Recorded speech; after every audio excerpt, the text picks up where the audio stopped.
Hi అండి, welcome to my channel Vasantha's diaries. అందరూ ఎలా ఉన్నారు? బాగున్నారా? నేనైతే చాలా బాగున్నాను. ఈరోజు మన రెసిపీ వచ్చి చేపల పులుసు. చేపల పులుసు అంటే మీకు ఇష్టమేనా? మా ఇంట్లో అందరికీ ఇష్టమే, కానీ మా బావు తినడం.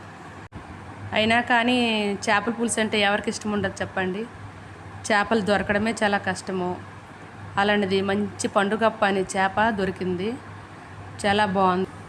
అయితే ఈ చేప ముక్కలను మంచిగా క్లీన్ చేసుకోవాలి. ఉప్పు, కొంచెం వెనిగర్ లేదా నిమ్మరసం వేసి బాగా కడుక్కుంటే నీచు వాసన అనేది లేకుండా ఉంటుంది.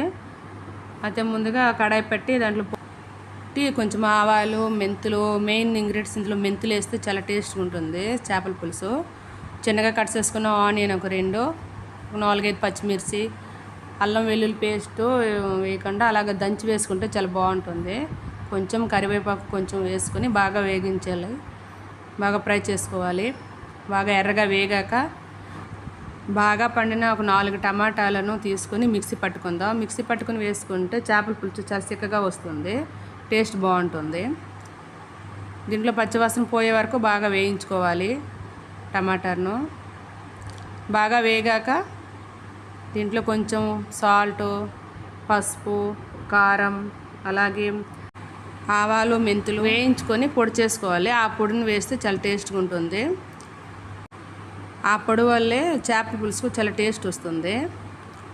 అలాగే కొంచెం ధనియా పౌడర్ కూడా వేసుకోవాలి. వేసి బాగా వేయించుకొని మసాలా అంతా ఉడికేంత వరకు కొంచెం మగ్గించుకోవాలి, నూనె పైకి తేలే వరకు.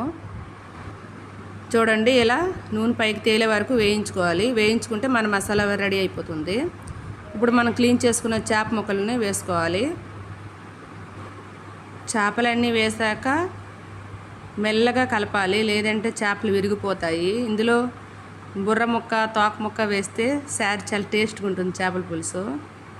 ఇలా వేసి దీంట్లో కొంచెం వాటర్ వేసుకోవాలి. కొంచెం వాటర్ వేసి మూత పెట్టి కొంచెంసేపు ఉప్పు వర్ర చేప ముక్కలకు పట్టే వరకు కొంచెంసేపు మగ్గనిద్దాం.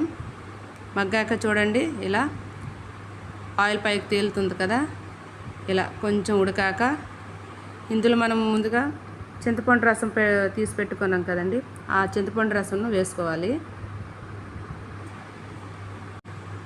ఈ చింతపండు రసంని చిక్కగా తీసుకుంటే చేపల పులుసు చాలా టేస్ట్గా వస్తుంది, చిక్కగా కూడా వస్తుంది. మనం పులుపు తినే బట్టి చింతపండు రసం వేసుకోవాలి.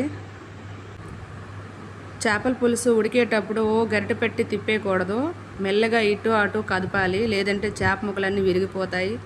మరి చేపల పులుసు అంత వేస్ట్ అయిపోతుంది. చూడండి, ఇలా చేపల పులుసు దగ్గరగా వచ్చేలా ఉడికించుకోవాలి. మీడియం ఫ్లేమ్లో పెట్టి ఉడికించుకుంటే చాలా బాగుంటుంది. చూడండి ముక్క ఎలా ఉడికిందో, బాగుంది, బాగా ఉడికిపోయింది. ఇలా ఉడికాక దీంట్లో కొంచెం కరివేపాకు, లాస్ట్లో కొంచెం గరం మసాలా వేసుకుంటే చాలా బాగుంటుంది. మీకు ఇష్టం ఉంటే వేసుకోండి, లేదంటే అలా ఏమి వేయకపోయినా సరే చాలా బాగుంటుంది. ఇప్పుడు మన చేపల పులుసు రెడీ అయిపోయింది. వావ్, చూస్తుంటే నోరు ఊరిపోతుంది కదా. ఈ చేపల పులుసు అంటే మా ఇంట్లో అందరికీ ఇష్టమే. వీడియో నచ్చితే లైక్ చేయండి. బాయ్.